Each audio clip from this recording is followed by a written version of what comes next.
The frost still clung to the fields that morning, sparkling faintly beneath the pale touch of dawn. Each blade of grass was encased in a thin sheath of ice, shimmering like a field of glass jewels as the first rays of sunlight crept slowly across the valley. The air was sharp and biting, the kind that turned breath into mist and made every sound seem louder against the frozen quiet. The world held its breath, wrapped in the stillness that only winter mornings could bring. Then, without warning, that silence was broken. A sudden knock, firm and deliberate, echoing through the chill air and against the weathered wooden door of the old ranch house.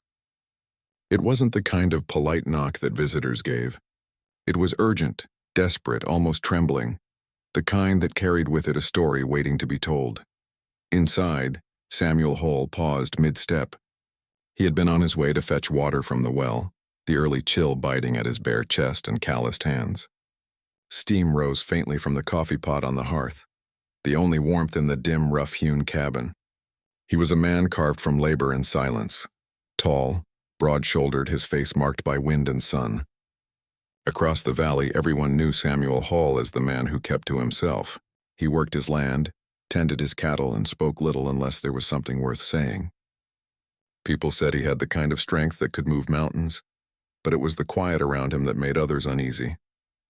They didn't know that his silence was not pride, but pain, that the years had carved grief into him so deeply, it had become part of who he was. Life had made him hard, and solitude had finished the work. But nothing, not the storms that had taken his herd, not the years that had taken his family, not even the silence that had become his constant companion, could have prepared him for what waited on the other side of that door. He took a breath, the kind that froze halfway out of his lungs, and reached for the handle. The old hinges groaned in protest as he pulled it open, letting in a gust of cold air that bit at his skin. And there she was, standing small and trembling in the pale morning light, barely more than a shadow against the white of the frost, was a little girl, no more than 7 years old. Her hair, tangled like wild grass, fell over her face in messy strands. Her cheeks were streaked with dirt and tears that had long since dried, leaving pale lines across her skin. Her lips were blue from the cold, and the tattered orange dress she wore hung loosely from her small frame, torn at the seams, its color faded from what must have once been bright. The fabric clung to her thin arms, fluttering in the wind like the last leaf of autumn refusing to fall. She looked like she had been walking for miles, her small boots cracked, the soles worn thin, her breath coming in soft, trembling clouds. For a heartbeat, Samuel just stared. The sight didn't make sense. A child alone out here in the frost, miles away from the nearest town. Then she lifted her head and their eyes met. Her gaze was wide and haunted, the eyes of someone who had seen too much for her years. There was fear there, yes, but also something else. A fragile, desperate hope, the kind that only flickers when all other light has gone out. When she spoke, her voice was so soft it almost vanished in the wind.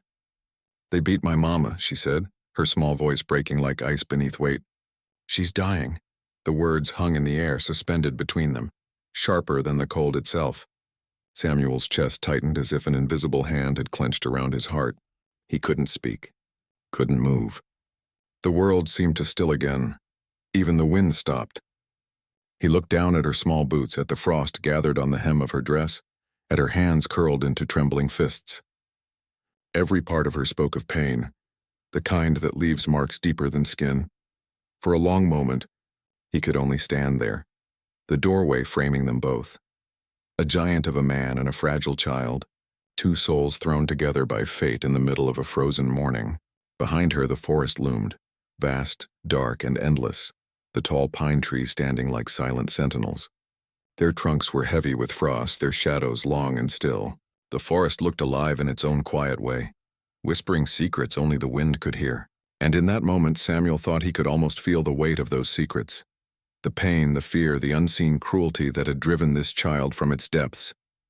He tried to find words, but none came. For all his strength, for all the years he had lived alone and endured life's harshness, Samuel felt helpless.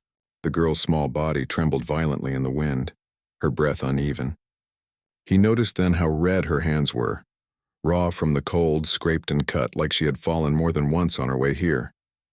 There was no coat, no scarf, no protection from the bitter air. She had come to his door because she had nowhere else left to go. Samuel swallowed hard, his throat tight. His mind was a storm of questions. Who had hurt her mother? How far had they come? Was she safe here? But deeper than the questions was something else, something older. A memory, faint and painful, of another door, another cry for help that had come too late. He had lost someone once, someone he'd sworn to protect. The memory of his sister's bruised face flashed before him, and with it came the same hollow ache he had carried for years. The cold wind whistled through the open door, but Samuel didn't feel it anymore. His eyes softened as he looked at the girl, and for the first time in a long while, he felt his heart stir. Slowly, he stepped aside and held out a rough, calloused hand. "Come inside," he said quietly. "You're safe now." Behind them, the sun began to rise a little higher, the light spilling across the frosted fields. It caught on the girl's tangled hair, turning it briefly to gold. In that single fragile moment, amid the cold, the fear, and the silence, something changed. A man who had long believed his heart frozen felt it thaw, and a little girl who had lost everything found, for the first time in her life, a glimmer of hope. Samuel felt something stir deep within him, something he hadn't allowed himself to feel in years, a compassion, fear, perhaps even the faint, aching ghost of hope. It rose quietly at first, like an old melody remembered from another life. His world had long been one of silence, days filled with the rhythm of hooves and wind, nights filled with the creak of the cabin settling against the cold. He had lived a hard life, carved out by loss and loneliness, one long winter after another. The kind of life that makes a man forget what warmth feels like, that makes laughter sound foreign and kindness feel like a story told to someone else. But as he stood there, watching the little girl's trembling frame, her small hands clutching the edge of his doorway as though it were her last refuge, something shifted inside his chest, something powerful, unfamiliar, and deeply human. He didn't yet understand it, but he knew one thing for certain. This moment, this unexpected knock on a frozen morning, would change everything he thought he knew about himself and the life he lived. The cold seemed to fall away as he looked at her. The frost on the fields, the ache in his joints, even the sting of the air against his skin faded into the background. All that remained was the sight of this child, standing against the endless winter with nothing but courage and desperation to keep her moving. Her eyes, those wide, haunted eyes, seemed to hold entire worlds of pain, too much for someone so small. It was the kind of fear no child should ever have to bear, raw and unguarded. Yet behind it flickered a spark of pleading, as if she was still daring to believe that someone might help her. Samuel's heart twisted at the sight, a feeling both heavy and electric filling his chest. It had been years since he'd looked at anyone and felt that pull, that fierce need to protect. He bent down slowly, his towering frame lowering until his weathered face was level with hers. The girl flinched slightly, her instinct to recoil born from too many cruel encounters, but his presence was different, steady, grounding. His voice, when he finally spoke, was rough and low, softened by something he couldn't name. "Where's your mama?" he asked, his words almost a whisper, gentler than the mountain winds that curled around the cabin walls. For a heartbeat there was only silence. The girl's lips quivered, her small shoulders shaking as if holding back another wave of tears. Samuel could see the frost forming in her tangled hair, catching the morning light like tiny shards of glass. Then slowly, she raised her trembling hand and pointed toward the forest, the dark stretch of pines that rose like sentinels against the pale gray sky. Samuel followed her gaze. The forest had always been an enigma to him, vast, ancient, and filled with whispers. It was beautiful from a distance, but dangerous once you stepped beneath its canopy. The pines swayed in the cold wind, their branches creaking and shivering as though they carried secrets too heavy for the living. He felt a chill that had nothing to do with the weather. Whatever waited in that forest, he knew it wasn't just the cold that frightened her. Without another thought, he turned on his heel and stepped back inside. The fire had burned low and the scent of wood smoke filled the air. His morning chores, the cattle, the feed, the frozen troughs that needed breaking, no longer mattered. There were things more important than work, more urgent than routine. He grabbed his heavy coat from the hook by the door, the one lined with worn fleece, frayed at the edges but still warm, and returned to the porch. The girl was still there, small and shivering, her eyes darting nervously toward the trees. Without hesitation, Samuel draped the coat around her shoulders. It swallowed her almost entirely, the sleeves hanging far past her hands, but she pulled it close, clutching it like armor. "Stay close," he murmured, his tone low but firm. The girl nodded, her breath puffing out in small clouds as she took a hesitant step forward. Together they set off toward the forest. The ground crunched beneath their feet, each step loud in the stillness. Samuel's boots left deep prints in the frozen earth, while the girl's small footprints trailed beside his, faint, fragile, but determined. The air was colder beneath the trees, the light dimmer. Frost clung to every branch, and when the wind moved through them, the sound was like soft, distant sighs. She walked with surprising resolve for someone so young, her thin frame moving quickly despite the tremor in her legs. Every so often she turned back, her wide eyes searching his face to make sure he was still following. Each time he gave a small nod, steady, reassuring, and she would turn forward again, clutching the coat tighter around herself. Samuel watched her quietly, his breath forming clouds in the air. He didn't press her with questions. He understood the kind of silence that comes after too much pain. Some silences were sacred, too fragile to break. As they moved deeper into the forest, Samuel found himself noticing small details he hadn't seen before. The way the sunlight filtered weakly through the high branches, the faint animal tracks in the snow, the glint of ice hanging like crystal from fallen twigs. The world felt both alive and eerily still. Every sound, the creak of a branch, the crunch of his boots, seemed amplified, like the forest itself was holding its breath, watching. The girl's small form led the way, a flicker of orange against the sea of white and gray, her courage guiding him more surely than any trail could. The deeper they went, the heavier the air felt. Samuel's thoughts began to turn. To what kind of mother would send a child out into this cold? To what kind of cruelty could drive her to it? He could almost feel the weight of the story she carried, but could not yet speak. Beneath the frost and fear, there was strength in this child, a quiet defiance that reminded him of the people he'd once loved and lost. He felt it then, not just pity, but a strange kinship. She had come to his door for a reason, and whatever waited in that forest, Samuel Hall would face it, for her, and perhaps for the part of himself that still believed in redemption. The wind picked up as they walked, whispering through the trees, carrying the faint scent of pine and earth. Samuel adjusted his coat around his shoulders, glancing at the child who trudged beside him, her breath shallow but steady. The forest ahead seemed endless, a cathedral of ice and silence. But within that silence, something unspoken passed between them, an understanding that neither of them was alone anymore. For the first time in years, Samuel felt purpose, not born of duty or survival, but of something deeper, the quiet, stubborn instinct to protect what was good in a world that had forgotten how to be kind. And as they disappeared deeper into the shadows of the pines, the frost began to glisten brighter behind them, as if the world itself was watching, waiting to see what this man of solitude and this child of sorrow would become together. As they moved deeper into the forest, the world grew still, unnaturally still, as if even the wind dared not disturb what lay ahead.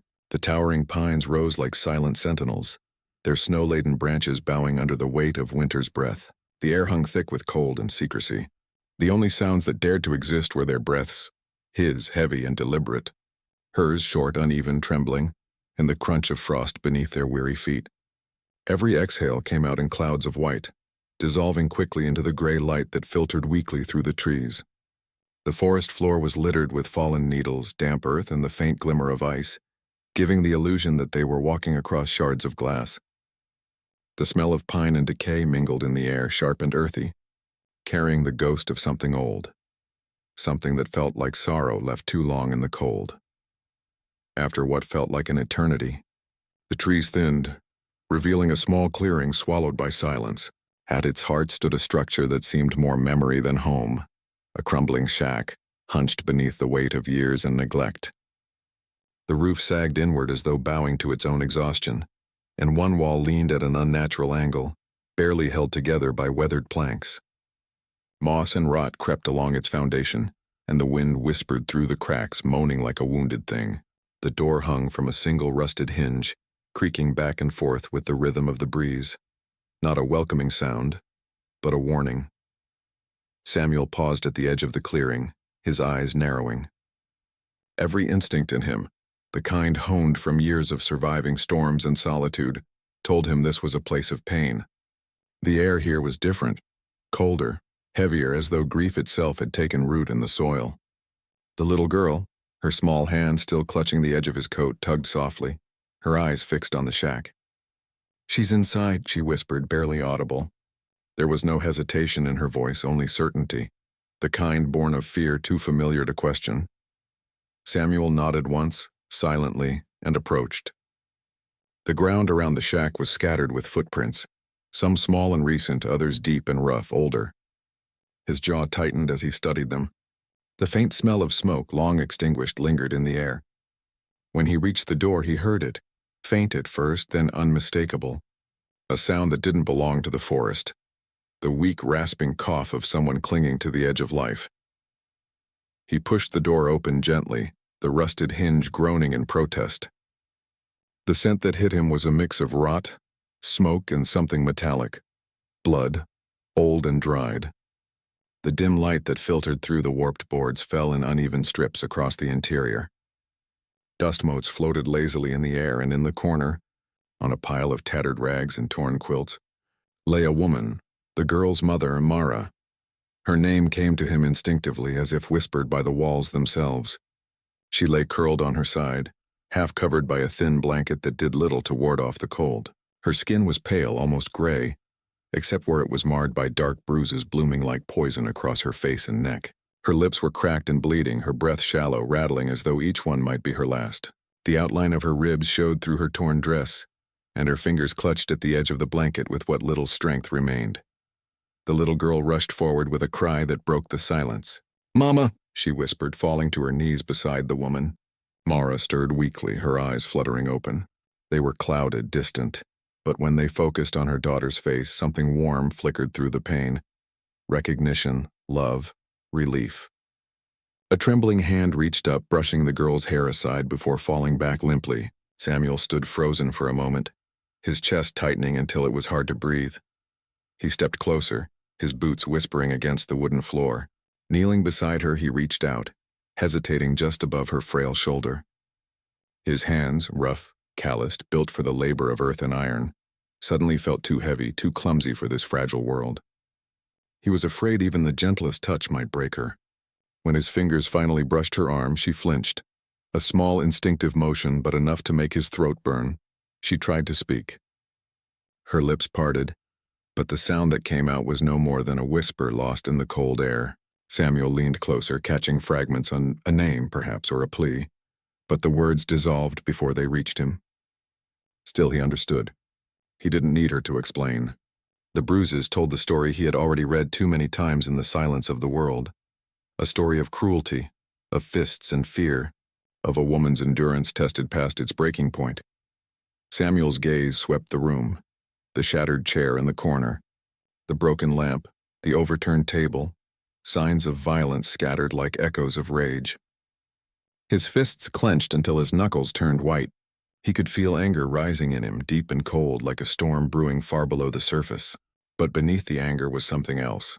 An ache, sharp and familiar, a ghost from the past clawing its way to the surface. Because as he looked at Mara, at her broken body, at the small child kneeling beside her, another image came unbidden to his mind. His sister. Her name was Anna. He could still see her in his memory, sitting on the porch in the summer sunlight, laughing as she shelled peas, her hair catching the golden light. She had been gentle, kind, the sort of soul that made others feel safe. Until the day she wasn't. Until the day a man with a cruel hand and a temper too easily sparked had taken everything from her. He had tried to save her, but he had been too late. The bruises then were the same as now, the same pattern, the same silence afterward. He had carried that failure for years, buried it under work, under isolation, under the hard shell of survival. But standing here now, in this crumbling shack, he felt the past rise up to meet him. It wasn't just pity he felt for Mara, it was recognition.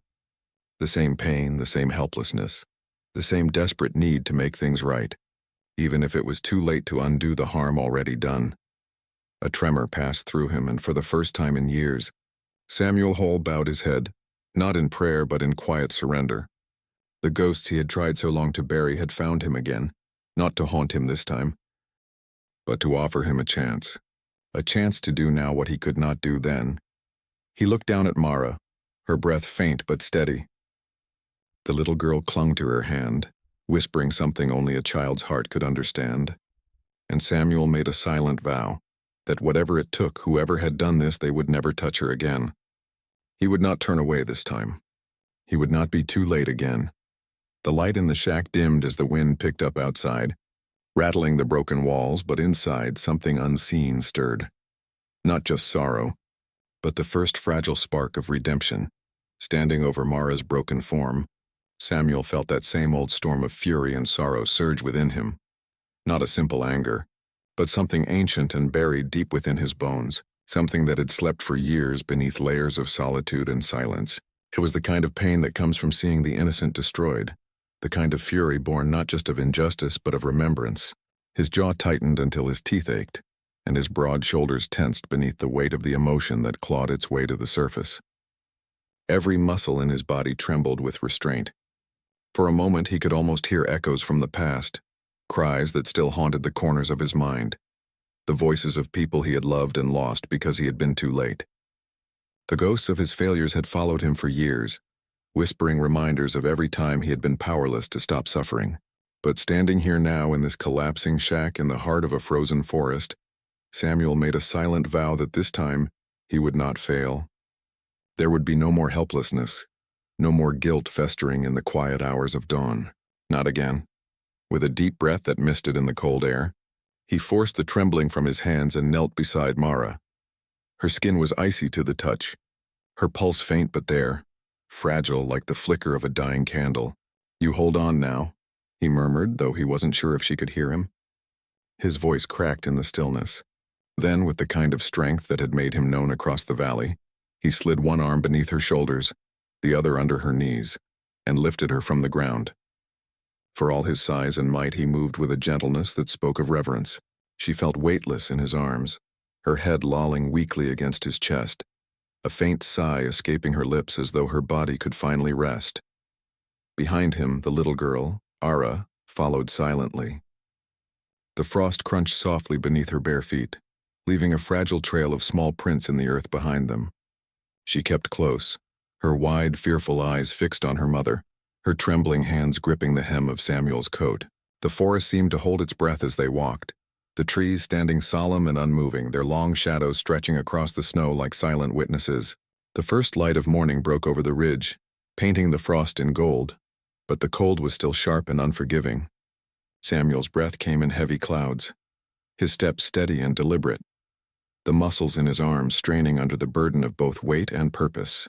Yet in his heart a strange calm began to take root, a determination that felt almost sacred. He was no longer walking through the forest to save a stranger. He was walking through it to redeem himself. By the time they reached the cabin, the sun had climbed higher, but the warmth hadn't yet reached the valley. Samuel kicked open the wooden door with his boot, careful not to jostle the fragile woman in his arms. The cabin was simple, a single room of worn wood, sturdy but lonely. It smelled faintly of hay, smoke, and old coffee. Yet in that moment it became something sacred, a refuge from the cruelty of the world outside. Samuel crossed to his bed, the only one in the house, and laid Mara upon it with the same tenderness one might reserve for a newborn. Her head rested against the pillow, her hair splayed like dark threads across the faded fabric. For a long moment he just stood there, breathing hard, his chest rising and falling with the rhythm of exhaustion and relief. Then instinct took over. Moving quickly, Samuel stoked the fire until it roared, filling the cabin with flickering orange light that danced across the wooden walls. The cold began to retreat, replaced by warmth and the scent of burning pine. He fetched a basin of clean water from the corner, tore long strips of cloth from an old linen shirt and set them beside her. His movements were practiced and not delicate but sure. He wasn't a doctor, but life on the ranch had taught him plenty about mending wounds, both animal and human. He had stitched torn flesh, set broken bones, and sat long nights by sick calves praying for life where there was none. Now those same hands that had known only work and weather turned to gentler purpose. Ara knelt by her mother's side, her small hands gripping Mara's arm as if she could anchor her mother to this world by sheer will alone. Her eyes followed Samuel's every movement. The way he wrung out the cloth, the way he wiped away the dried blood, the way he murmured soft reassurances that were meant as much for himself as for her. There was something comforting in the rhythm of his care, something quiet and strong like the heartbeat of the earth itself. As the hours passed, the cabin grew warmer, the fire crackling steadily while snow began to fall outside, blanketing the world in silence. Samuel spoke little. He worked with focus, the muscles in his forearms flexing with each careful motion. But every now and then he looked toward Ara and asked gentle questions. "What's your name, sweetheart?" he asked once, his voice low. "Ara," she whispered. He nodded. "And your mama's?" "Mara." Another nod, slower this time. "Good. She's gonna be all right, Ara. We'll make sure of it." At first, the girl didn't respond. Her eyes remained distant, the way a child's eyes often do after seeing too much. But as the firelight softened the edges of the room, and warmth began to seep into her small bones, something in her expression shifted. She began to speak, her voice small, hesitant, a fragile thread that carried the weight of horror. She told Samuel about the men her mother had once trusted, men who had promised kindness after tragedy. After her father's death, a mining accident that had left them with nothing but debts and a grief too large to name, those men had stepped in, offering help, shelter, safety, but kindness had curdled into cruelty. As Ara spoke, her little hands tightened into fists, the knuckles whitening as she relived each moment. The man her mother had trusted most, a friend of her father's, had changed. Drink had made him mean, and his temper turned him monstrous. Each day had brought new bruises, new silences, new fear. "He said he'd protect us," she whispered, her voice cracking. But he hurt her instead. He hurt her all the time. Last night he was worse. Her words faltered, swallowed by sobs. He thought she was dead. He left her there. I ran. Samuel didn't move for a long time. The fire popped softly, casting light and shadow across his face. His eyes, dark and deep-set, reflected the flames, but the fire within them was older, fiercer, born from a place where justice and pain met. He had seen cruelty before, but hearing it from the mouth of a child, seeing it carved into the bruises of her mother, rekindled something primal in him. The fury burned like wildfire now, consuming the cold that had lived in him for years. Yet he did not let it blind him. He had learned long ago that rage could destroy as easily as it could protect. So he swallowed it down, steadying his breath, letting it smolder quietly until the time came to act. That night, he sat beside Mara's bed long after Ara had fallen asleep in the armchair by the fire. He changed the cloths on her wounds, spooned water between her cracked lips, and listened to the slow, uneven rhythm of her breathing. Outside, the snow kept falling, covering the world in stillness. Inside, Samuel Hull, a man who had thought himself beyond redemption, felt something shift again inside his chest. He didn't yet know what lay ahead, but he knew this. He would not rest until justice was done and until both Mara and Ara were safe. For the first time in years, Samuel wasn't just surviving. He was fighting, for them and for the part of himself he thought had died long ago. For 3 long days and nights, Samuel cared for Mara as though she were his own blood. The ranch became a place of hushed devotion, every movement deliberate, every breath filled with quiet purpose. He made broth from his own stores, boiling what little meat and herbs he had left, feeding it to her one careful spoonful at a time. Her lips trembled when she swallowed, her body too weak to lift her head, but Samuel's patience never faltered. When exhaustion blurred his vision, he would step outside to the porch, inhale the sharp winter air, and return with renewed determination. Each time he entered the room, the faint crackle of the fire reminded him that life still lingered. Fragile, flickering but present. He had sent word to the town's doctor in secret, scrawling a note with clumsy hands and entrusting it to a passing delivery rider, who asked no questions. He didn't dare let the sheriff or the neighbors know.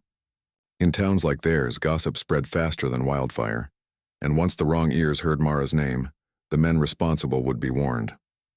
Samuel wanted justice, but quietly, carefully. Until she was strong enough to stand, no one would know she was alive. Between caring for her, he still worked the ranch alone. At dawn, he trudged through frozen fields, his breath steaming in the cold as he hauled feed to the cattle and checked the fences for breaks. Every few hours, he returned to the cabin to check on her, the rhythm of his days now measured by her breathing. Shallow but steady, a fragile pulse that became his compass. As the days passed, Mara began to mend. Slowly, painfully, yet undeniably. The bruises that once covered her skin began to fade, transforming from deep purples and blacks to muted yellows and browns. The swelling on her face eased and her cracked lips softened under Samuel's care. He kept her wrapped in thick quilts, changing the damp compresses on her forehead, coaxing her to drink water even when she could barely lift the cup. When she drifted into restless sleep, Samuel would sit by her bedside staring into the fire's glow, the weight of old ghosts pressing heavily on his shoulders. Ara rarely left her mother's side. Samuel often found her asleep with her head resting against Mara's arm, her small body curled protectively as though she could guard her mother from the world. In those quiet hours, the rancher would pause, watching the two of them in the firelight. Something about the sight stirred a part of him long frozen, a tenderness he thought the world had beaten out of him. Once, long ago, he had dreamed of family, of a home filled with laughter and warmth. Life had stolen that from him, but now, in the soft breaths of a child and the slow recovery of a mother, he felt something return, a sense of purpose deeper than survival. As the days turned into a week, Ara began to open up. At first, her words were few, timid, fragile things whispered into the stillness. But Samuel had the patience of the earth itself. He listened without pressing, answering her shy questions with a quiet gentleness that surprised even him. She would sit cross-legged near the fire, her hands folded in her lap, asking about the horses, the cattle, the stars that glittered above the valley at night. When he took her outside to feed the animals, her laughter, soft and uncertain, broke through the cold morning air like sunlight through fog. The first time he lifted her onto the back of one of his gentler mares, she gasped in awe, gripping the reins with trembling excitement. That small smile, hesitant but radiant, stayed in Samuel's mind long after she had gone to bed. In time, the girl began to share more than questions. She told him of the life she and Mara had endured, nights spent hiding beneath the broken floorboards when anger filled the air, mornings waking to silence, wondering if her mother would rise at all.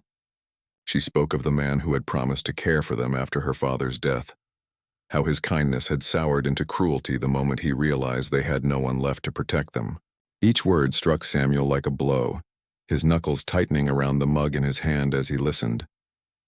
Her small hands clenched into fists as she recounted the night he nearly killed Mara, the shouting, the breaking glass, the sudden, terrible quiet.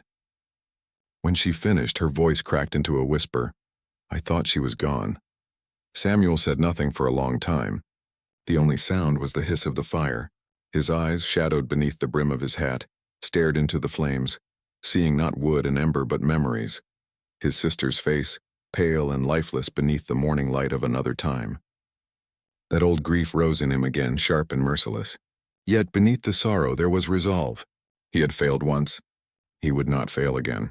Not while breath still filled his lungs. When Mara was finally strong enough to sit up, to speak without her voice breaking, Samuel made a vow, silent but unshakable. He would not let the man who did this walk free, not while his hands still held the strength to do something about it. That morning, as frost clung once again to the window pane, Samuel saddled his horse. The creak of leather and the heavy sound of hooves echoed in the stillness. He left a pot of broth by the fire, tucked the quilt securely around Mara, and knelt beside Ara. Stay close to your mama, he told her, his voice low but steady. I'll be back soon. Then he rode. The sun hung high over the valley, burning through the last of the mist as he made his way toward town. Dust rose behind him in long golden clouds. When he reached the saloon, the sound of laughter and coarse talk spilled into the street. Through the swinging doors he saw him, the man, the brute who had destroyed everything. He sat among his companions, red-faced and drunk, boasting about nothing, his laughter loud and hollow. Samuel's hand fell to the door, pushing it open. The room fell silent. His broad shadow filled the doorway, and the light from outside haloed around him like the edge of a storm. Every man in that saloon turned to look, but Samuel's eyes saw only one. The man's smirk faltered, replaced by something that looked a lot like fear.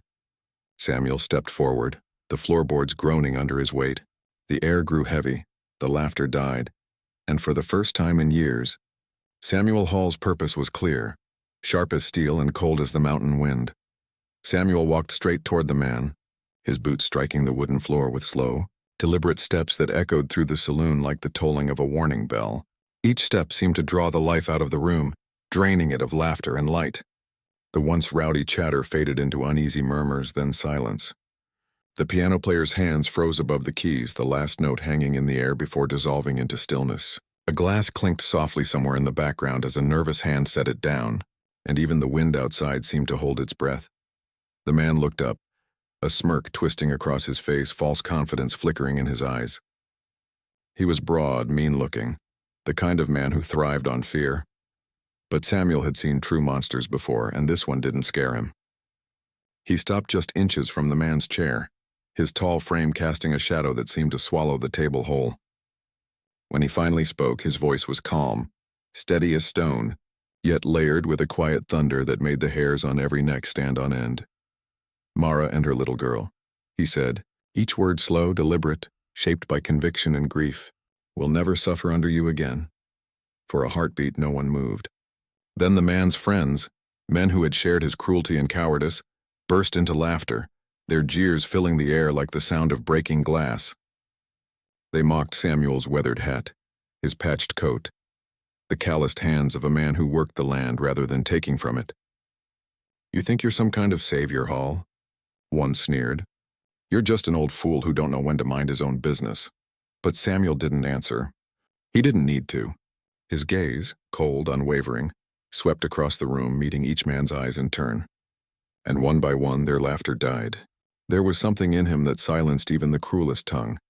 A fire that came not from pride or anger, but from something purer, something sacred.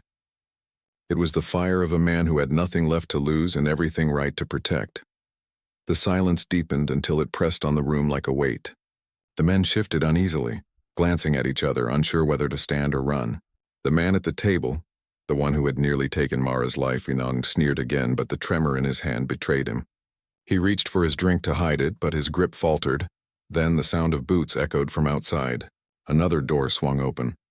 The sheriff stepped in, a broad man with tired eyes and a face carved from years of seeing too much. Behind him stood two deputies. The air seemed to grow colder still. "That's enough," the sheriff said quietly, though his voice carried through the saloon like a gunshot. "You boys have done enough damage in this town." Samuel's shoulders relaxed slightly. He had sent word ahead, a message that justice was coming, but only when he was ready to deliver it. He turned toward the sheriff, his voice low but clear. "You know what they did," he said. "You've seen her. You've heard the doctor's word. That woman and her child deserve peace, and this is how it begins." The sheriff nodded, his jaw tight. "It's true," he said to the room. "We got the doctor's testimony, the bruises, the witness statements. You men ain't talking your way out of this one." The man at the table shot to his feet, knocking over his chair. "She's lying," he shouted, but his words fell flat. The saloon patrons who once turned a blind eye now looked at him differently, shame mixing with disgust. The sheriff's deputies moved in, their hands firm on their holsters. "You're done," one of them said. Samuel watched in silence as the man's resistance crumbled. The fight drained out of him as the sheriff's men bound his wrists with rough rope. The others followed, their bravado stripped away, replaced by the hollow fear of men who had finally met consequence. The sheriff turned to Samuel and gave a small, solemn nod. "You did right bringing this to light," he said. Samuel tipped his hat, his voice a quiet rumble. "Just making sure no more harm comes to good folk." As the sheriff led the men out into the street, the wooden saloon doors creaked open and swung shut again, each movement echoing like punctuation to a story finally ending. The onlookers murmured among themselves, their eyes following Samuel as he turned and walked out. He didn't look back. The light outside was blinding after the dim saloon, but it felt clean, untainted. For the first time in years, Samuel Hall felt the heavy burden in his chest ease, just a little. The ride back to the ranch was long and quiet. The sky stretched wide and endless above him, painted in hues of gold and rose by the setting sun. The air was sharp and cold, carrying the scent of pine, earth, and distant wood smoke. His horse's hooves struck the frozen ground with a rhythmic certainty, each beat a steady reminder of purpose fulfilled. He passed through the valley as shadows lengthened, the last light spilling over the ridges like molten fire. When he finally reached the ranch, twilight had fallen. Smoke curled lazily from the cabin's chimney, rising into the crisp evening air. The world seemed softer somehow, the same landscape he had known his whole life, but now it breathed differently, as if some unspoken wrong had been righted. On the porch, wrapped in a worn but clean blanket, sat Mara.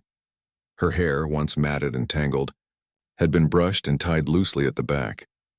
Her face still bore the faint traces of healing, but her eyes were clear now, shimmering in the fading light. Beside her sat Ara, her small hand resting in her mother's lap, their silhouettes outlined by the amber glow from the window behind them. When they saw him riding in, both lifted their heads. Ara was the first to move. She leapt from the porch and ran toward him, her laughter ringing through the stillness like a song the valley had long forgotten. Samuel dismounted and caught her in his arms, lifting her easily, her small hands gripping his shoulders. For a brief, beautiful moment, the cold, hard world seemed to melt away. Mara rose from the porch, her movements still slow, careful, but steady. As Samuel approached, she met his gaze, her eyes shining with tears that caught the last of the sunset. They were not tears of fear this time, nor of pain, but of gratitude. Deep, wordless gratitude. She didn't speak. She didn't need to. Everything she wanted to say was there in her expression. Thank you for saving us. Thank you for seeing us. Samuel removed his hat, holding it to his chest.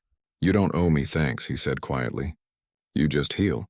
You and the little one. That's all I want. Mara nodded, her voice soft as a prayer. You gave us more than that, she said. You gave us hope. For a long while, none of them spoke. The night deepened around them, stars beginning to blink awake one by one.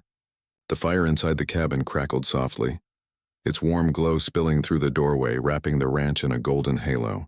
Samuel looked out toward the distant forest, dark, still, and silent now, and exhaled slowly. The ghosts of his past seemed quieter tonight, their whispers fading into the wind.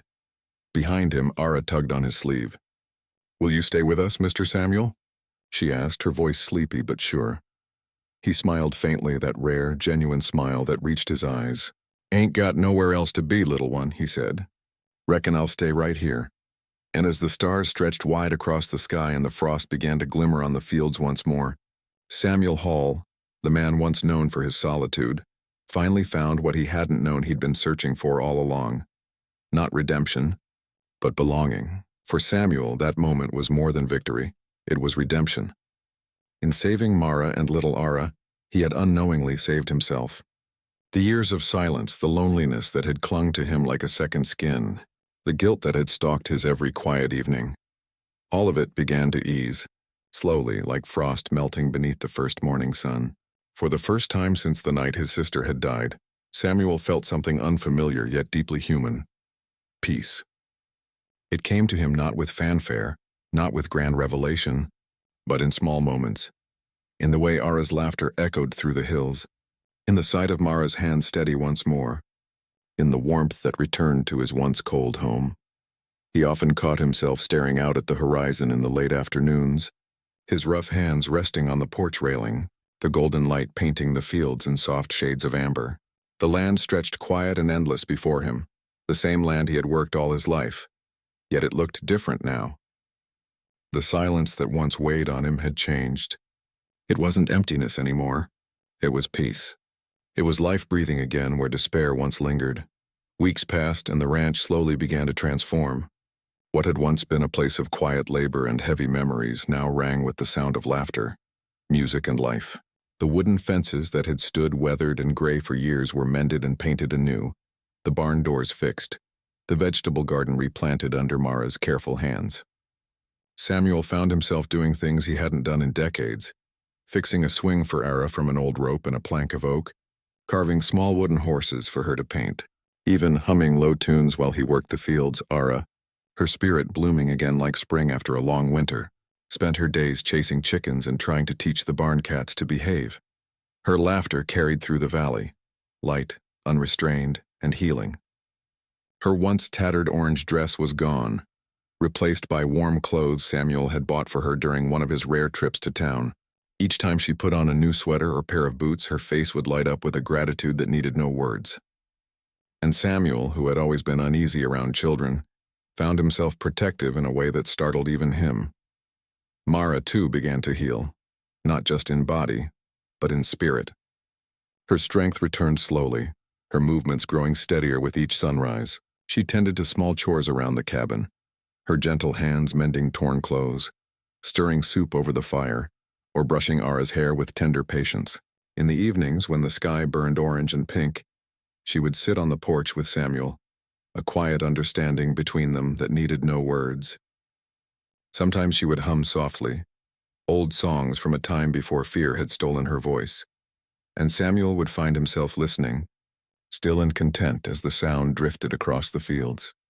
On certain nights, when the stars spread wide across the dark sky, Samuel would lie awake in his bed, listening to the steady rhythm of the wind against the walls. In the room beside his, he could hear Mara and Ara breathing softly in sleep, a reminder that his home, once filled only with echoes, now held life. The memories of his sister no longer haunted him in the same way. They came to him gently now, not as sharp pangs of regret but as quiet whispers of love, a reminder that maybe, just maybe, she would have wanted this for him. To find peace through the act of kindness, to heal by helping someone else. Sometimes he would rise early, before dawn, and stand outside with a mug of coffee, the steam curling into the cold air. The land stretched before him in a blanket of mist, and from the barn came the soft sounds of animals stirring awake. It was in those quiet hours that Samuel felt closest to something divine, not in churches or prayers, but in the simple grace of the life around him. Every morning felt like a small resurrection. One evening, Mara joined him by the fence as the sun dipped low behind the hills. "You've given us more than shelter, Samuel," she said softly, her voice barely above a whisper. "You gave us our lives back." He looked at her, the fading light painting her face in gold. "No," he said quietly, shaking his head. "You both gave me mine." They stood there in silence for a long while, the world around them calm and still. Ara ran through the yard, her laughter echoing through the twilight, her little boots kicking up dust as she chased after one of the ranch dogs. The sound of her joy filled the air, weaving between the hum of the crickets and the soft rustle of the trees. It was a simple sound, the kind of sound that carried healing in it. Samuel closed his eyes for a moment, letting it wash over him. The days turned into weeks, the weeks into months, and life continued. Not perfect, but good. The ranch thrived under their shared care. The fences stood stronger, the fields greener, and the cabin warmer than it had ever been. And with every passing day, Samuel's home grew not only in strength but in heart. Some evenings, after the chores were done, the three of them would sit around the fire. Ara would beg for stories, and Samuel, though never much of a storyteller, would share tales of the wild horses that once roamed the valley, of storms that had tested his will, and of the sister who had taught him what love meant long ago. Mara would listen quietly, her eyes reflecting the flames, and Ara would fall asleep halfway through every story, curled up beside her mother. Those were the moments Samuel cherished most, not grand, not loud, but honest and whole. For the first time in many years, the ranch no longer felt empty. It felt alive. It felt like home. If this story has touched your heart, please take a moment to like, comment, and share this video. Subscribe to Kind Heart Stories so we can continue bringing you these powerful tales that remind us all of the strength of compassion, the beauty of second chances, and the quiet heroes who still walk among us. And before we end, I'd love to know, what would you have done if that little girl had knocked on your door? Share your thoughts in the comments below. Your words, your kindness might just inspire someone else today.